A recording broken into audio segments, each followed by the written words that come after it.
Hai, kembali lagi di Kabar Ajaib bersama saya Yazid Muhammad. Senang sekali dapat kembali membawakan kabar terkini seputar ekonomi dan pasar modal dalam sepekan terakhir.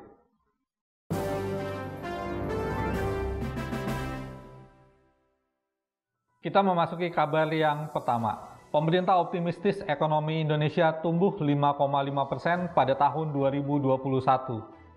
Menteri Koordinator Bidang Perekonomian Airlangga Hartarto menyatakan Indonesia tetap optimis pertumbuhan ekonomi pada tahun 2021 akan mencapai 4,5% hingga 5,5%. Hal itu sehubungan dengan data-data ekonomi yang menunjukkan adanya pemulihan serta banyaknya peluang pada tahun 2021 mendatang. Peluang tersebut diantaranya perbaikan harga komoditas utama Indonesia di pasar global serta perluasan akses pasar akibat adanya kerjasama dengan luar negeri. Peluang tersebut diantaranya perbaikan harga komoditas utama Indonesia di pasar global serta perluasan akses pasar akibat adanya kerjasama perdagangan luar negeri. Harga komoditas utama Indonesia di pasar global seperti minyak sawit atau CPO dan nikel mulai kembali pulih dan diharapkan akan memberikan dampak multiplier kepada perekonomian Indonesia. Selain itu, pemerintah telah menandatangani perjanjian RCEP atau Regional Comprehensive Economic Partnership dengan 10 negara ASEAN dan 5 mitra dagang besar. Ada pula perjanjian Indonesia-EFTA, SEPA Australia, Indonesia-Korea SEPA, serta fasilitas GSP yang akan ditingkatkan menjadi LTA dengan Amerika Serikat. Kita memasuki kabar yang kedua. Kinerja IHSG berpotensi mengakhiri tahun 2020 di atas level 6.000. Indeks harga saham gabungan pada periode 21 hingga 23 Desember 2020 mengalami pelemahan sebesar 1,56% dan ditutup pada level 6.008. Pelemahan tersebut menghentikan tren positif IHSG selama 11 minggu secara beruntun. Berdasarkan kinerja indeks sektoral yang ada, indeks sektor agriculture memimpin penguatan dengan kinerja positif 0,42%. Sementara aneka industri menjadi yang paling tertinggal dengan performa minus 2,52%. Sepekan ke depan IHSG masih berpotensi menguat dengan bergerak pada rentang level 6.050 hingga 6.150. Hal ini diperkuat dengan posisi IHSG yang masih kokoh bergerak di atas nilai rata-ratanya dalam 20 hari terakhir atau MA20.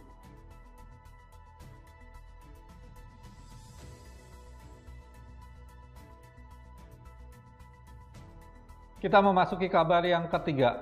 Presiden Jokowi reshuffle kabinet, angkat 6 menteri dan 5 wakil menteri. Presiden Jokowi telah melantik 6 wajah baru sebagai menteri dan 5 wajah baru sebagai wakil menteri anggota Kabinet Indonesia Maju di Istana Kepresidenan Jakarta pada Rabu 23 Desember 2020.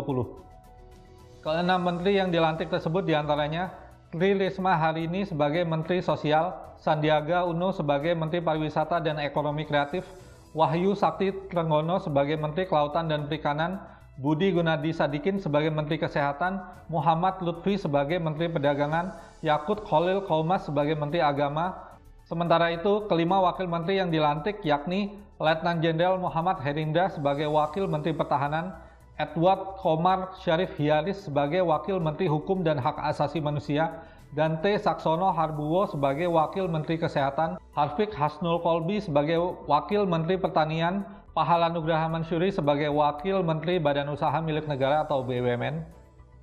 Penyegaran pada jajaran Kabinet Presiden Jokowi tersebut direspon positif oleh pelaku pasar. Hal ini terlihat dari kebangkitan IHSG setelah sempat mengalami penurunan cukup dalam ke level 5.853 dan akhirnya kembali ditutup pada level 6.008 di hari Rabu 23 Desember 2020. Kita memasuki kabar keempat sekaligus kabar yang terakhir. Japan Credit Rating pertahankan kualitas surat utang Indonesia. Lembaga pemeringkat kredit terkemuka atau Japan Credit Rating Agency atau JCR mempertahankan peringkat surat utang atau Sovereign Credit Rating Indonesia di posisi investment grade BBB dengan outlook stabil pada 22 Desember 2020. Gubernur Bank Indonesia Peri Warjio menilai hasil evaluasi JCR terhadap surat utang Indonesia sangat baik. Pasalnya, penilaian tersebut mencerminkan terjaganya kepercayaan investor terhadap surat utang, pasar keuangan, dan perekonomian tanah air. Rating surat utang Indonesia oleh JCR ini mempertimbangkan beberapa hal.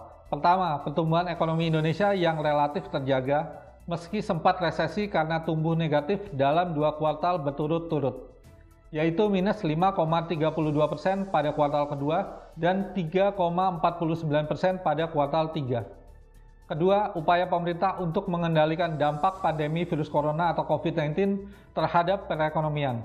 Hal ini dilakukan melalui berbagai kebijakan di sektor finansial dan moneter. Ketiga, komitmen pemerintah untuk menjaga momentum reformasi struktural ekonomi meski di tengah pandemi. Hal ini ditandai dengan penerbitan Undang-Undang Cipta Kerja. Saksikan kabar ajaib selanjutnya supaya kamu tetap update kabar seputar ekonomi dan pasar modal untuk membantu kamu berinvestasi. Demikian kabar ajaib, terima kasih.